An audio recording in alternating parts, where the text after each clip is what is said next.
It's time for ACOS the Solutionist. Answers to everything. Brought to you by MyCoolInventions.com. Now, here's ACOS. Problem. There's a new addiction. Technology. Are you constantly clicking your phone for emails or texts? Do you feel a sense of euphoria when you see those bold letters signifying a new email? Does the sound of your phone excite you? You're not alone. Psychiatric experts are now indicating that email and smartphone addiction may be a serious issue. Consider the recent announcement by Volkswagen to restrict business emails only to work hours. They're worried that their employees are disrupting their personal lives with work email. Solution? You need to restrict your access to emails on your smartphone before it's too late. They're now saying that it might be easier to give up smoking than your smartphone. No wonder my phone company keeps giving out free phones with usage contracts. Here's a suggestion. It's Memorial Day.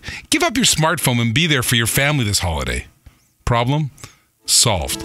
Do you want to vote on the next $100 million product success? Do you have a $100 million product idea floating around in your head? Submit your product and get on our radio show. Tune in to MyCoolInventions.com Saturdays at 4 p.m. MyCoolInventions.com, where listeners vote. You're the shark. Come make or break someone's dream.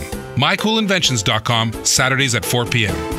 ACOS the Solutionist. Answers to everything has been brought to you by MyCoolInventions.com. Please check out ACOS, spelled AKOS, the Solutionist, on Facebook and follow him on Twitter at AKOS Radio.